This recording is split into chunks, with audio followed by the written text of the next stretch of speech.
Ji aliyê bawermendê wî ve tê qebûlkirin ku ji bo ola Îslamê li ser rûyê dinê belav û bi hukm bibe, xweda wekî pêxemberê dawî Hezretê Muhammed şandibû. Lê gelo Hezretê Muhammed Kurd bû, Tirk bû, an jî Ereb bû. Mirov ji kîjan aliyî ve dinê re bila binê re dibîne ku ev pirsekî gelek spekülatîf e û bo vê pirsê hinek caran netewperestên Ereb, Tirk û Kurd bûne xwedî bersivên ecêb. Li gel vê divê teqes bi bîr bînin ku ev pirs û bersiva wî herî zêde di nav vegotina dîroka nijadperest a Tirkan de cih kirtiye. Elbet pêxemberiya olekî ku bi 100 milyona mirov pê bawer dikin bi tena serê xwe tiştekî mezin e û loma him ji aliyê uxrevî him jî ji aliyê dunyevî ve Hezretê Muhammed xwedî cihekî bênîqaş e û ew rastiyekî ye. Giringî û qîmetdayîna ji ber baweriyê bo Hezretê Muhammed tê nîşandan tiştekî nû nîne. Ji dema dest bi pêxemberiyê kiriye heya roja îro ev giringî û qîmetdayîn her çuye zêde bûye. Lê di demên modern da hîn eleqedariyên cuda bo Hezretê Muhammed derketine holê. Beriya her tiştê wekî milletên din ê Misliman xwedî derketin û pêşwazîkirina Ereban wek rêberekî olî bo Hezretê Muhammed gelek normal e.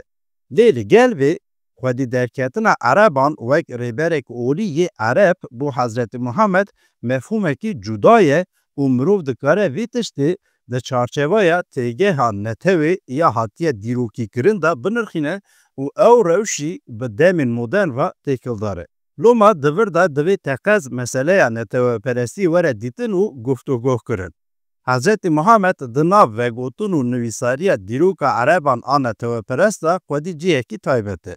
Lewra li gel cihê xwe yê uxrevî û manevî wî li aliyê din wekî netewekê bo Ereban jî cihekî dîrokî afrandiye. Wek êdî gelemperî tê qebûlkirin ku di îdeolojiya netewperestî de bo afarandina netewekê dîrok û lehengên dîrokî xwedî cihên taybetin. Di vê rewşê de helbet di afirandin û ji nû ve avakirina netewperestiya Ereb de cihê Hezretê Muhammed gelek zelal e. Loma ji ber Erebê giringiya Hezretê Muhammed li gel netewperestên Ereb bêguman e. Lê ev tişt gelek ecîb e ku milletên Mislimanin lê ne Erebin di vegotin û nivîsariya dîroka xwe ya netewperest de cih didin Hezretê Muhammed. Hezretê Muhammed di vegotina netewperest a hinek milletên ne Ereb de tenê ne pêxember her wiha wekî perçeyekî ji vê milletê jî cih kirtiye. Ev tişt rastî jî qewm ye û hîn jî diqewme. Mînaka vê rewşî ya herî barkêşî netewperestiya Tirk e. Taybetî piştî salên 1930 de li Tirkiyeyê teza dîrokê ya Tirk an jî Tirkan û bi wê re jî gelek gotin û siyasetekî absûrd kete meriyetê. Bi talîmat û rêveberiya Mustefa Kemal di gelek civînan, konferansan, kovaran, rojnameyan, pirtûkan û qadên siyasetê de hate gotin û belavkirin ku Tirkan şaristanî ava kirine.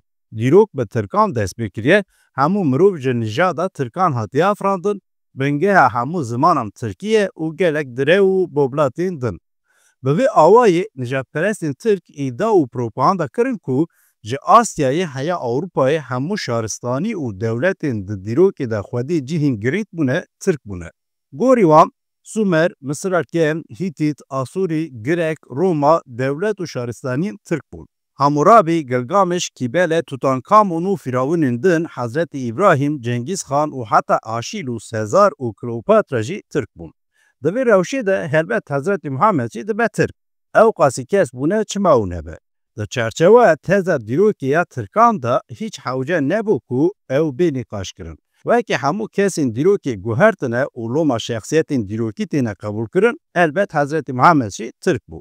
Lê di vir de piskirîkekê hebû. Lewra teza dîrokê ya Tirkan di salên 1930 de gorî îdeolojiya Kemalîst a laîk de hat avakirin û ew îdeolojî rastî bo hinek merheleyên dîroka Tirkan ketûm tevdigeriya. Ango nedixwast ji hinek merheleyan re derî vekirî bêle.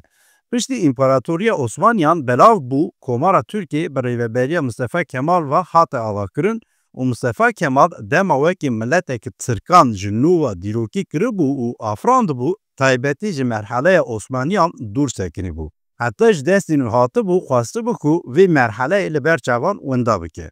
Mustefa Kemal û katîbên wî, qelemşorên wî hîn zêdetir xwastibûn ku به مرحله دیروکی یین بریه عثمانیان را مجور ببن. لوما پرانی گرانی دابون مرحله دیروکا ترکان آسیای ناوین. جبر هنک سدمان وها تفگریان. هین چند سالان بری هین دمک نزدا امپراتوریا عثمانیان هلوشیا بو و بلاگ بو. کو او امپراتوری چند ست سالان لسر گلک دورین جیهان حکم کربو. بری هر تشتان او تراومه که مزم بو و لوما دما مصطفی کمال و حوال نوی خواسته بون ملت که نو بافرینن و به دیروکی دا جیح بکن او تراما نباش بو. نده بو آمورکی گرهاتی. حوجدریا مصطفی کمال به پاشروژکی هلوشیایی و هین توز و گماریوی بلاو نبیه و بهنا ترکان دچکینه تونه بو. کو او پاشروژا تنه چند سالا بری قومی بو هر وها حکایت مصطفی کمال بخواجی بو.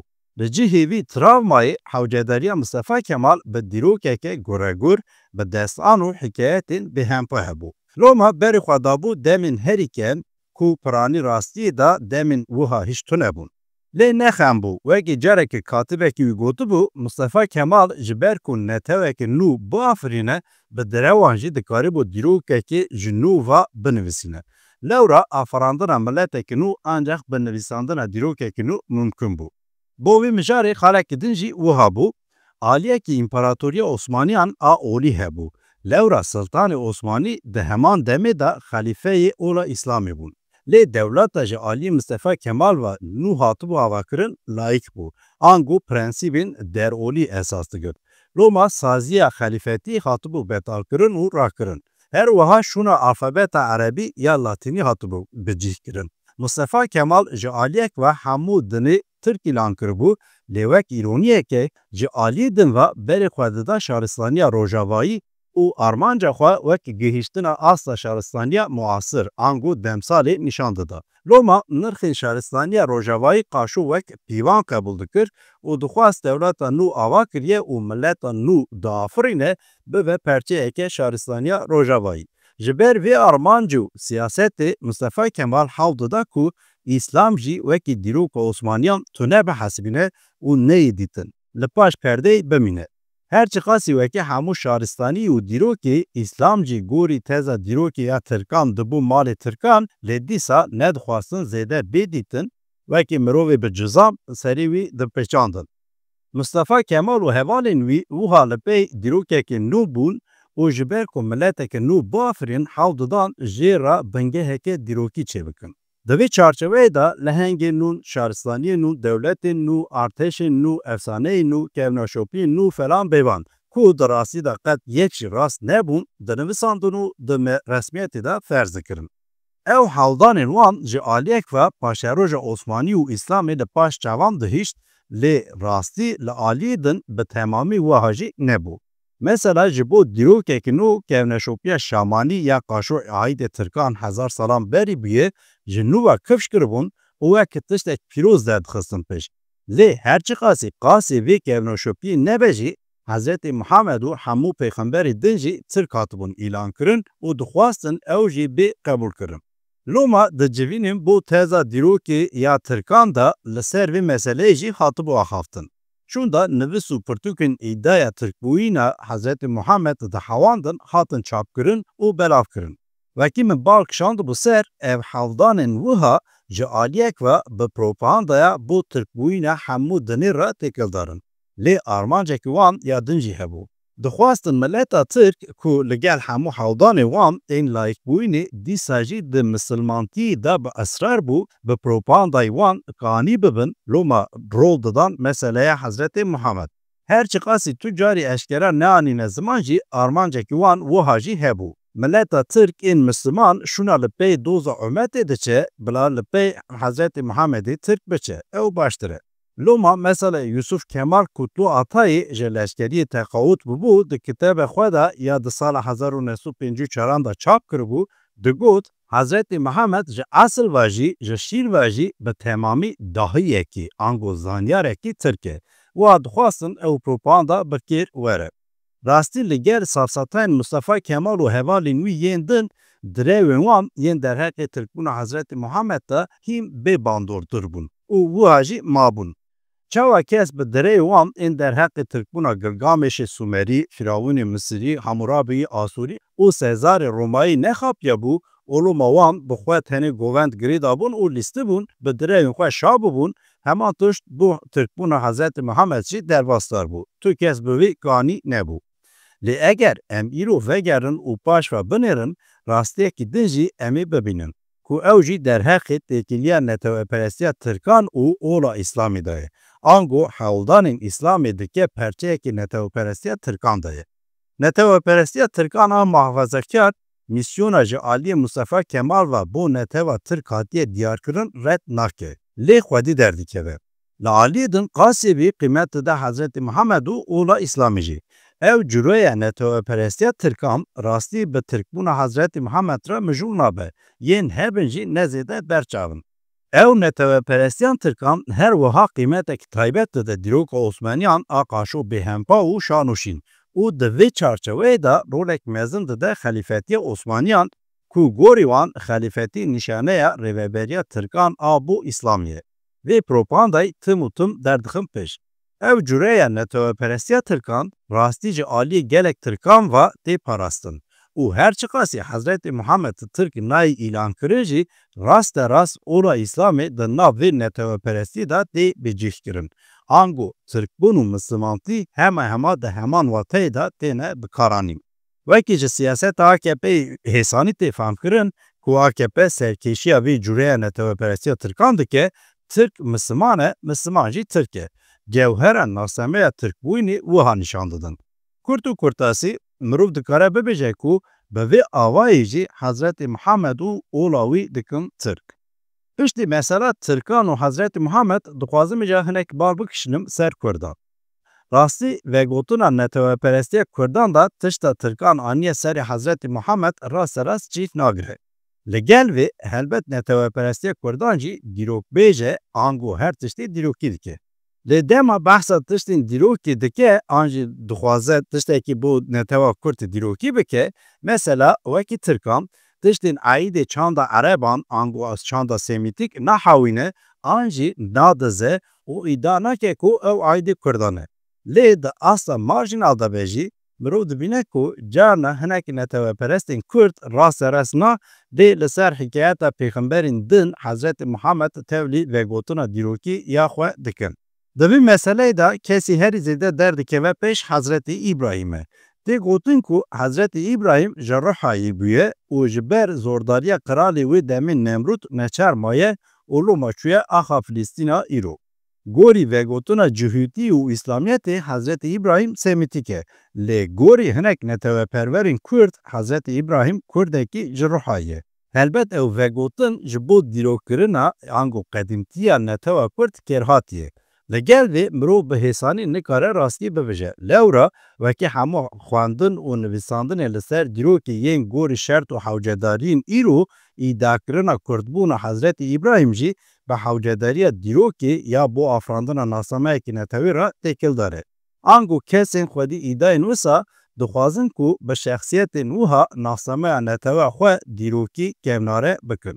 Hinek caran tê dîtin ku vegotina derheqê Hezretî İbrahîm rast bi Hezretî Mihemed jî tê pêşkeşkirin. Di vê xalê de eşîra Hezretî Mihemed Qureyşan derdikeve pêş. Tê îdakirin ku Hezretî İbrahîm Kurdekî ji eşîra Qureyşanan bû û loma Hezretî Mihemed jî Kurdekî ye. Elbet diyarkirin û zelalkirina bingeh û çavkaniyên vê îdayê zehmet e. Lê li ser vê micarê kesekî bala mirov dikişîne ku qasê min heya niha karibû diyar bikim, wek nivîsî cara ewil vî zilamê vê îdayê qeyd kiriye. Kesê ez behsa wî dikim Kurdîzade Ehmed Ramîz e. Ramîz di sala 1911 de nivîsiye ku di hinek pirtûkên dîrokê de navê pêxember İbrahîm wek İbrahîm bin Ezerûl Kurdî derbas dibe. Eslê eşîra Qureyşan Kurd e, loma pêxember Mihemed ê ji vê eşîreyê jî Kurd e. İddia Ahmed Ramiz wiha ye û ew îdia îro jî ji aliyê hinek netewperestên Kurd ve tê parastin. Nirxandina lêkolînerê Kurd malmisanij a derheqê vê meseleyê de armanca vê vegotinê û îdayên wiha zelal dike. Malmisanij wiha dibêje. Bi îdaya Kurdbûna Pêxemberê Îslamê Kurdiyatî ji aliyê amûrekî pîroz ve tê hêzkirin û Loma bi vê awayê ola Îslamê jî bi saya Kurdan derketiye holê. Li derveyên van îda û vegotinan di nav Kurdan da têkildariyekê din bi Hezretê Muhamed re heye û mirov dikare bibêje ku ew hîn dîtbar e û xuya ye. Wek mirov di şerefnameya Şerefxanê Bitlisê ya sed sala 16 da hatibû nivîsandin da jî dikare bibîne, gelek mîr û kesên di nav Kurdan da navdarin eslê xwe bi Ereban eşkere dikirine. Ku helbet gotina eslê wan digêje malbata an jî nijata Hezretê Muhamed an jî kesên derdora Hezretê Muhamed.